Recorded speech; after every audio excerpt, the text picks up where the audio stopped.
Remember, all I'm offering is the truth.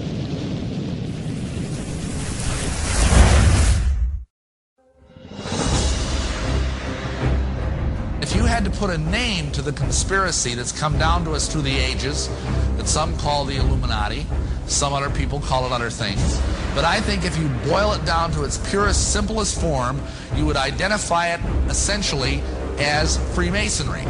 Now that might surprise some of you, but understand that Masonry has been around a long, long time. It may not have always been called Freemasonry, but Masons itself brag about the fact that their first Mason was Tubal-Cain.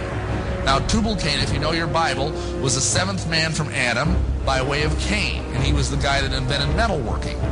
And he is supposedly the first Mason. Now that's pretty far back to start a conspiracy. Then of course you have the flood. After the flood, the Masons say that the first Mason was Nimrod. Now, of course, we all know who Nimrod was. He's the guy that helped build the Tower of Babel. That's pretty good Masonry. He was the person who basically had the idea for a one-world government. He wanted to start a United Nations. He had all these great ideas, you know, one-world government, all this kind of stuff, New World Order. And God had other ideas. And God came down and he cast confusion and changed the languages of the people. So they went and scattered abroad on the earth. That basically tells us what God thinks about the United Nations. This caused the conspiracy to go underground. And for centuries it existed in various forms. And if you look in the books, the literature of Masonry, you will find that Masonry says it is the direct linear descendant from the ancient mystery religions, from the ancient fertility cults. Now what does that mean? That sounds sort of exciting and mysterious and exotic. Well, the ancient fertility cults were cults that revolved around human and animal reproduction. I'm sorry to be blunt, but that's what they mean. It's Baal worship, essentially. If you study the worship of Baal in the Bible, you've got all these false gods like Molech and Baal and Chemosh and some of these others. All of them, their rites involve sexuality. And that's the same thing that Masonry is. That's why the god of Masonry is the phallus. That's why you have Masonic monuments like the Washington Monument that look like a giant phallic symbol. It's that simple. So this is the conspiracy, and it may have been called many names, like for example before the time of Christ, Masonry was called the Dionysian Artificers. Later on it was called the Gnostics. The Gnostics are basically people who believe that you are saved by secret knowledge, to put it simply. Gnosticism, it comes from the Greek word gnosis, which means knowledge, like diagnosis or prognosis. And what they believed is that Christianity, as it is constituted in the Bible, is far too simple. It's a Greek heresy off of the truth of Christianity. And what it means is that you have to go through all sorts of elaborate rituals and details and deal with archons and aeons and logos and all these different things in order to receive salvation.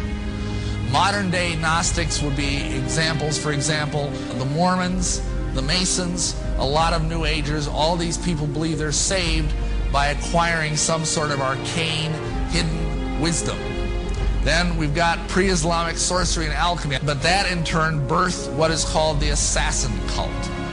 Now, some of you may have heard of this. There was a group that came out of Orthodox Islam that was called the Ishmaelians. It was like a splinter group. And these Ishmaelians were a small but powerful heresy. And one of their chief leaders was a sheikh by the name of Hassan-i-Sabah. And this guy led a group that was called the Hashishin. That's where we get our word assassin, is from the Arabic word Hashishin. Now, why were they called Hashishin? Because the word means eaters of hashish. How this guy worked, he is kind of the father of the modern day conspiracy.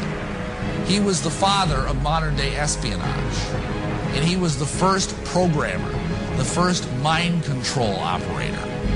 And this is what he did. If someone wanted to join his group, he knew he needed elite warriors because he had all of Islam arrayed against him. When you died, you would go to a place called paradise, where you could do all the stuff you weren't allowed to do as a Muslim. You could eat pork, you could drink wine, and there were these beautiful angels called Uris that looked just like Playboy centerfolds, and they would minister to your every whim throughout eternity.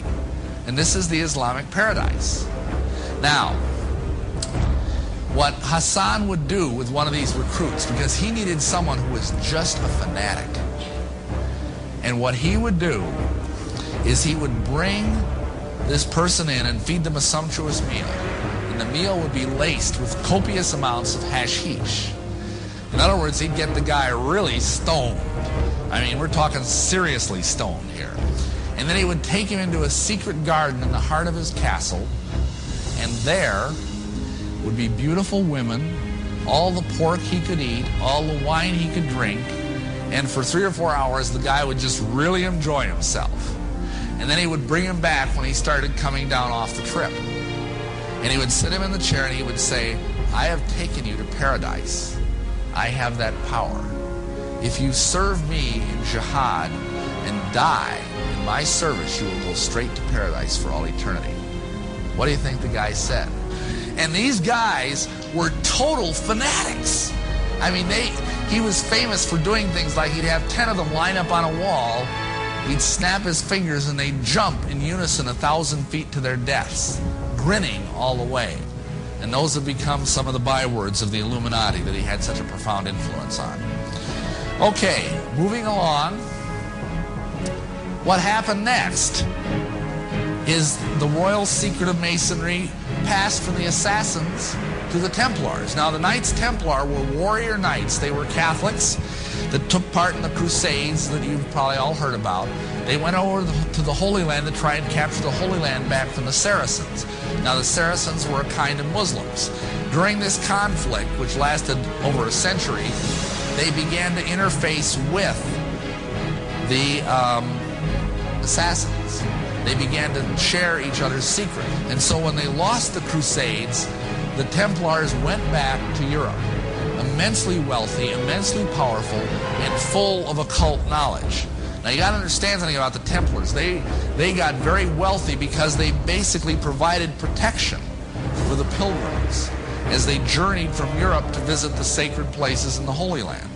And they got very, very wealthy. Plus, there are legends that say that they found Solomon's treasure buried in the ruins of Solomon's temple in Jerusalem, and that they were fabulously wealthy. They got so powerful, and interestingly enough, they became the first international banksters. Everybody tries to blame the Jews for that one, but actually the first international banksters were in fact the Templars. And they got so powerful and so wealthy, they threatened the Vatican, which was not a wise thing to do. So the Pope got together with the King of France, and they conspired to bring down the Templars. In 1307, on October 13th, Friday, they sent out warrants and captured every Knight Templar that they could find, including the Grand Master, whose name was Jacques de Molay. The next thing is, about 100 years later, along came the Rosicrucians. They had the same secret. Some people say that they were just a resurfacing of the Knights Templar under a different name. After that, just 34 years later, we have Ignatius Loyola and the Jesuits. Now, Ignatius Loyola was a Spanish knight, and he got hit in the leg with a cannonball and had to go through a lengthy convalescence. During that time, he had some sort of conversion experience and decided, this sounds familiar, I know, he wanted to start an order of warrior monks, elite warriors that would protect the Pope and would serve the Catholic Church unwaveringly. He came up with a name for this order. He called it Los Illuminados. Now, if any of you speak Spanish, you know that name means the Illuminated Ones. However, the Pope didn't like that name, and so they changed the name to the Society of Jesus. This finally congealed formally into what is called the Mother Lodge in England in 1717.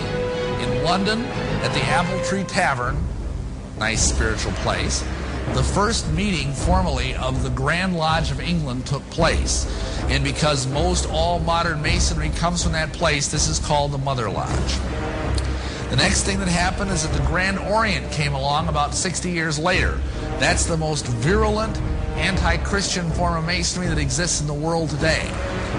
Just a few years after that, on May 1st, which is a high satanic holiday, a gentleman by the name of Adam Weishaupt started a group called the Illuminati Ordnen, or the Order of the Illuminati. This is really the modern origin of the conspiracy.